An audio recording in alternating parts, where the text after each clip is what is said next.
Welcome back, Albert here. Today, we will be talking about Tar Palantir, the 24th ruler of Númenor. To begin, Palantir was not his original name. His birth name was Inzilbêth, which meant flower of the west, or west of the flower. Palantir was the name he adopted later on in life, but we will get to that soon. He was born in the year 3035 SA and was the only son of Tar Gimilkhad. He also had a high elvish name, although it was kept secret. His elvish name was Númenor. This was because of his mother, Inzilbêth, who was in secret one of the faithful Númenôrean, which you would have learned about in my last video.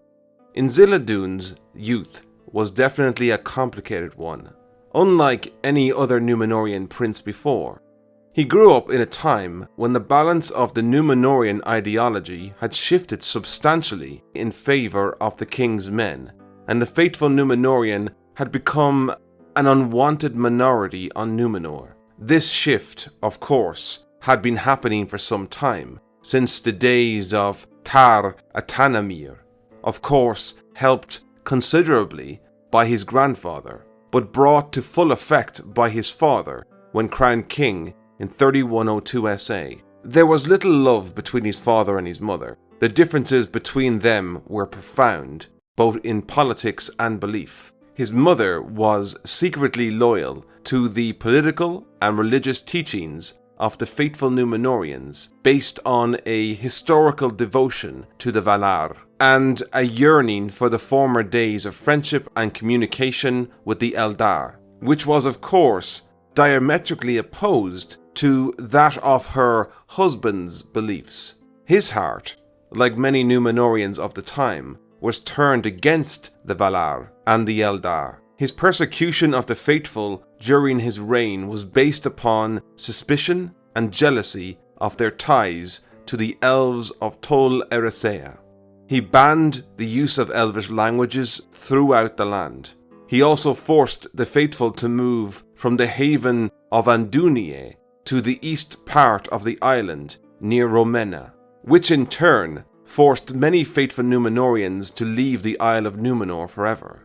His mother was a strong-minded woman, unwavering in her principles. She was determined to influence the direction of Inzilbêth towards the teachings of the faithful, an opportunity provided perhaps by the neglect of his father, or a complete misunderstanding of his wife, perhaps assuming she was teaching him his beliefs.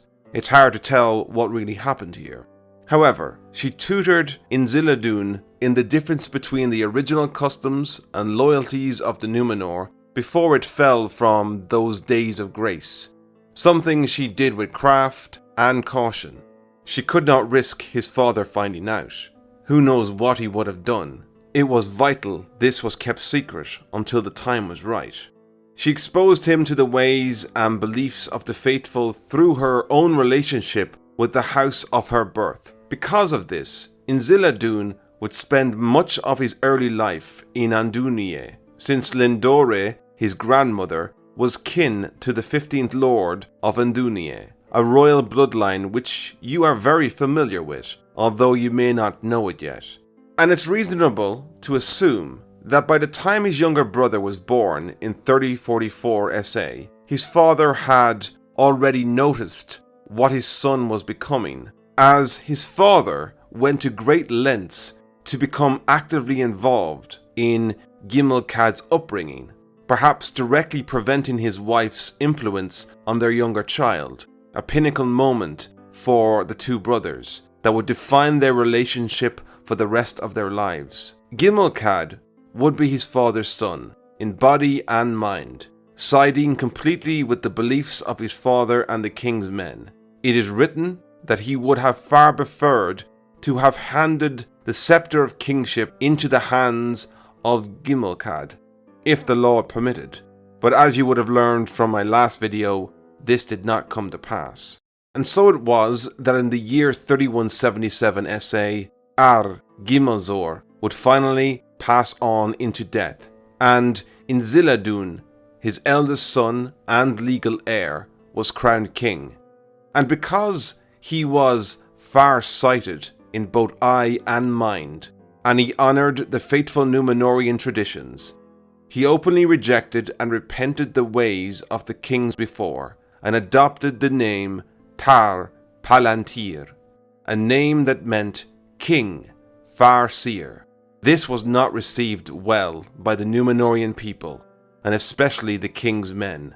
Tar Palantir sought to return to the old friendships with the Eldar and the lords of the West, a connection largely rejected by his people, and especially by his younger brother, Gimilkhad. In fact, Gimilkhad went out of his way to oppose him. He took over the leadership of the party of the king's men, and pushed back against his older brother every chance he got, both openly and yet more in secret.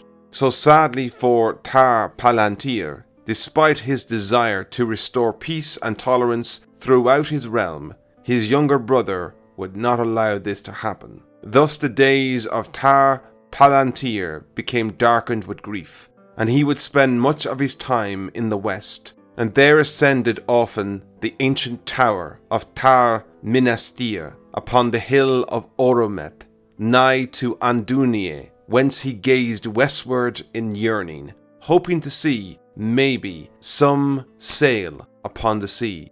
But no ship came ever again from the west to Numenor. The Valar and the Eldar were not willing to forgive the past kings and the hardened hearts of the Númenórean population. This was not something I feel a single repenting King of Númenor could achieve by himself. But for some time he gave peace to the faithful Númenórean, and he went once more to the Hollow of Eru upon the Meneltamar mountain, which his father and others had forsaken. The white tree of Numenor he tended again with honour, and he prophesied, saying that when the tree perished, then also would the line of kings come to an end. It's hard to tell where he would have obtained this prophecy, or if it was even true, but it was what he believed. But things were not to stay peaceful during Tar Palantir's reign, and when his younger brother, Gimilkhad, died unexpectedly in the year 3243 SA at the age of 199, which was accounted an early death in respect of their bloodline, things got considerably worse. For you see, Gimilkhad had a son called Pharazon, who was a mighty Númenórean lord, spending many years abroad fighting in wars, seeking to extend the domination of Numenor in Middle-earth, and was a renowned captain on land and sea. After hearing the news of his father's death in 3243 SA, he returned to Numenor and took leadership of the king's men, and led a rebellion against his uncle Palantir. Now, it's impossible to tell what this entailed, but it is a period known as the Civil War of Numenor. Tar Palantir was filled with great sorrow over the continuing rebellion of his people. I dare say he expected things to become more peaceful after his brother's death, but this was not to be. This led him to spend even more time at the tower of Tar Minas in the west of the isle. Tar Palantir would die in the year 3255 SA at the age of 220 years old. He ruled for 78 years, and it is said he died of a broken heart because of his inability to fulfill his dreams and those of his mother, to reverse the dark path of their people. And as you can imagine, things in Numenor only got worse after he died. Tar Palantir had married late in life and produced only one child, a daughter named Míriel. But when the king died, she was taken to wife by Pharazon, against her will, and against the law of Numenor. Truly, this was a disturbing act by Pharazon. As you will soon learn, this was only the beginning of Pharazon's dark path. Thus ends the life and story of Tar Palantir. A tragic end indeed. This is it, my friends. We now stand at the edge of the abyss.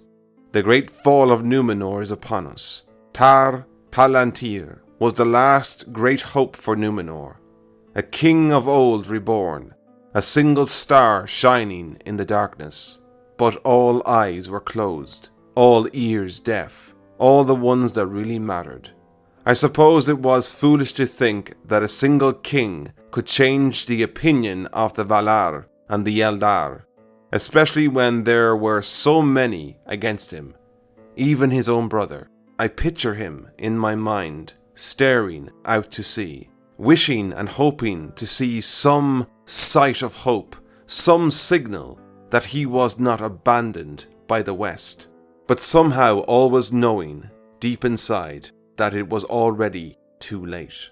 I hope you enjoyed that. We are now entering the darkest period in Númenórean history. There is no turning back now. Hope still exists, but it will not be enough to save what is left of Númenor and its people. Together we will face the rising waters and the depths below, holding on to the very end. Thanks once again for listening. If you like this, please subscribe, like and comment.